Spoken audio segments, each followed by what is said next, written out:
Here's 2016 question 3. Here's another graph analysis problem. Right away, I know that I have the graph of f, and they introduce a new function g, which is the integral of f. Okay? Here we go. Does g have a relative min, max, or neither? Okay. So, remember, relative just means local, okay? G is going to have a local minimum or maximum if g prime changes from negative to positive or positive to negative, right? So the first thing we have to do is we have to find out what g prime is, which is pretty much the derivative of this integral. So the derivative of this integral, it goes away. You're pretty much left with f of x. Okay? So I'll write this down again. We're going to have a local minimum when g prime changes from negative to positive. We're going to have a local max if g prime changes from positive to negative. Or neither if there's no sign change. Now, this statement here, g prime is equal to f, equal means that they're the same. So g prime, we could go ahead and cross that out and really just write f. Okay? And look at that. We have the graph of f. Where does f change signs? So I notice that f changes signs here, here. That's about it.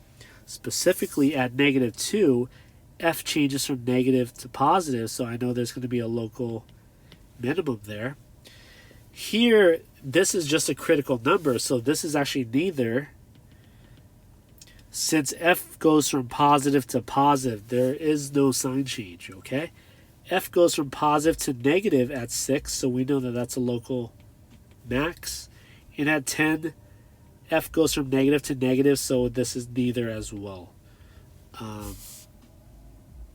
So here, they ask at x equals 10, you would just say it's neither. Okay?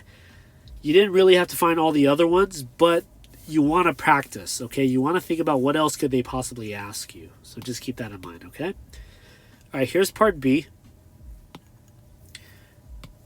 Does the graph of G have a point of inflection at x equals 4? Right away, buzzword, point of inflection. I'm thinking G double prime changes signs. Okay, so here's the thing. I know G prime of x is f of x, so G double prime of x should be the derivative of f.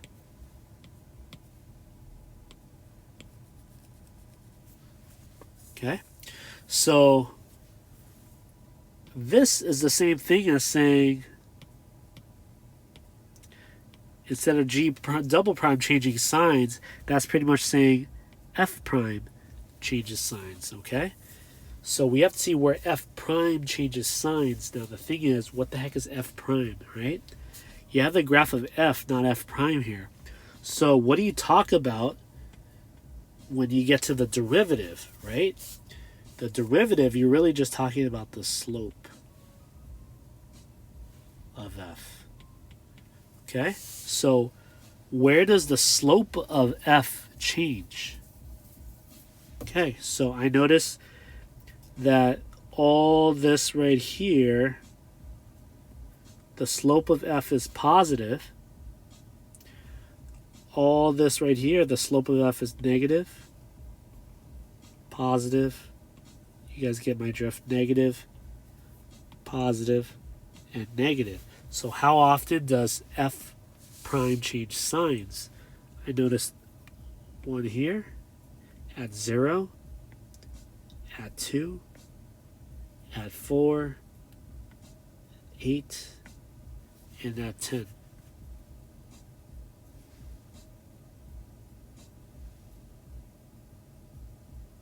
Wait, what am I missing?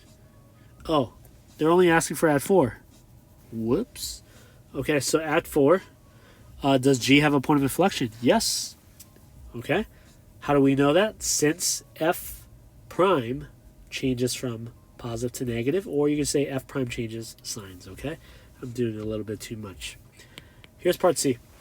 Find the absolute minimum value and the absolute maximum value of G in the interval from -4 to 12. So again, it's a daunting task finding absolute extremas, but I'm pretty sure it's going to pop up on this year's exam. Only because there's so many steps to it and they want to make sure that you guys are following along, okay? So remember, absolute extremas can occur at the endpoints, -4 and 12, or at a critical number where G prime is 0. So let's revisit G prime here.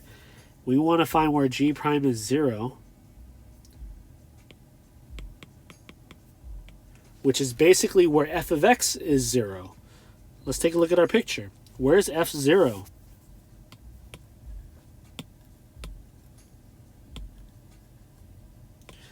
F is 0 here, here, here, and here. Okay? So, here we go. There are some ways to kind of cut some corners, but I'll talk about that later, okay? So, we have a few candidates. We have -4, we have -2, 2, 6, 10, and 12. Okay? Now, what did you guys notice about the table? Okay? Notice how one of the values are missing.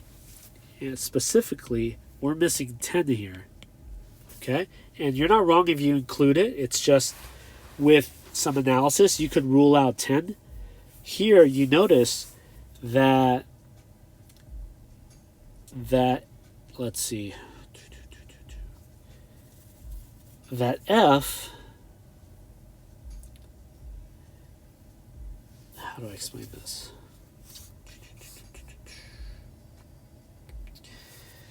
This right here is neither extrema. Okay, it's not a local max or local min here. So we could actually rule that out. Okay? Notice what else did they rule out? 2, right? Notice that 2 is not a local extrema either.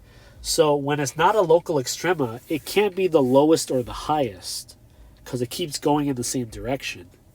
So if you have something that's increasing and you increase some more, there's no way that that point could be the highest, if that makes sense, okay? So here you go. G of x, we have these 4 contenders. You could include the 2 and the 10 if you wanted to, but we would know that they wouldn't work.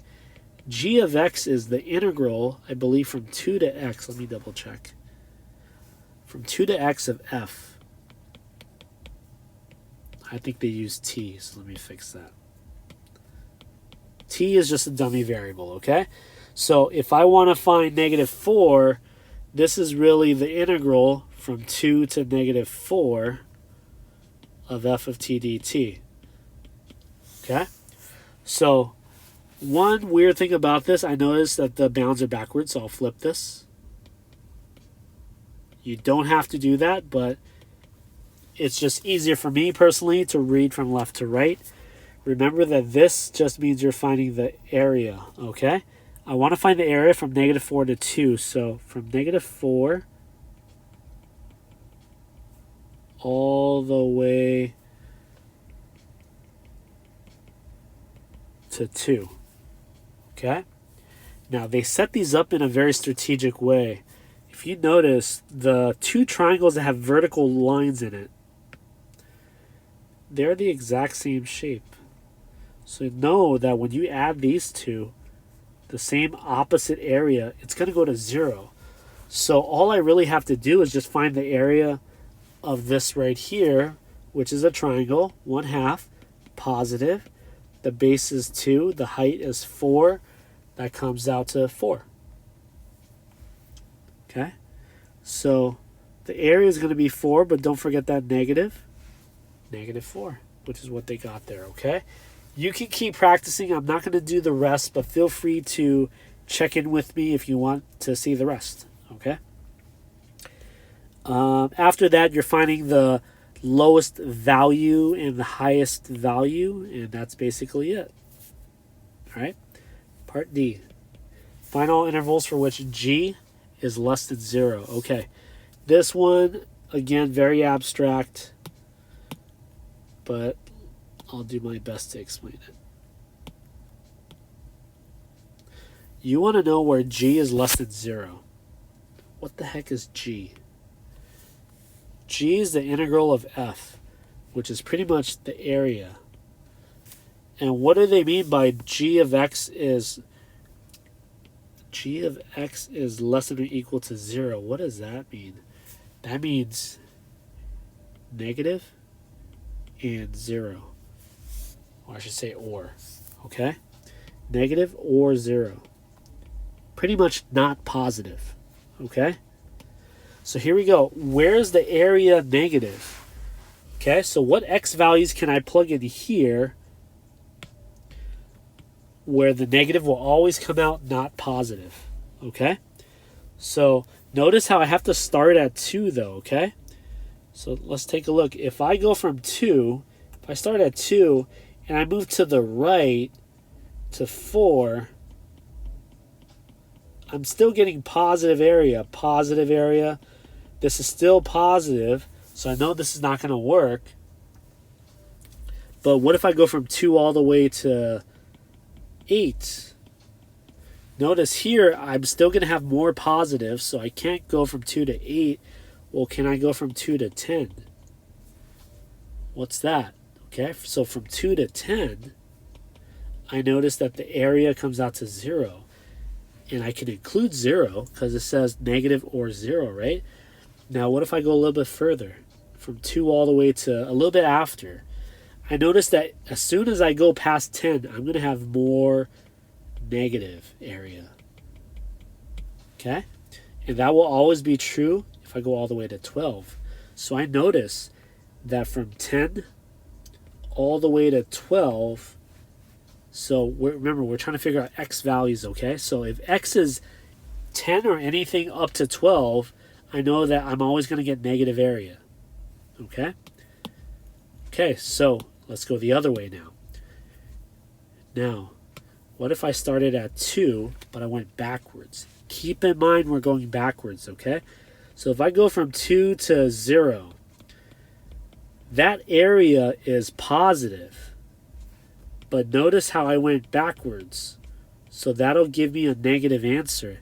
So although this is really positive, I'm still ending up with negative values. Okay? So what if I go a little further? Okay? All that's positive, but remember, if I'm going backwards, I'm going to have negative areas. So that's not going to work. Well, what if I'm sorry. Let's start that one over. Okay, so if I start at 2 and I go all the way to negative 2, that's going to give me positive area. But I'm going backwards, so actually this area is really a negative answer. So I notice that if I go from negative 2 all the way up to 2 at least, I'm going to get a negative answer. Okay, now what if I go a little bit further, right?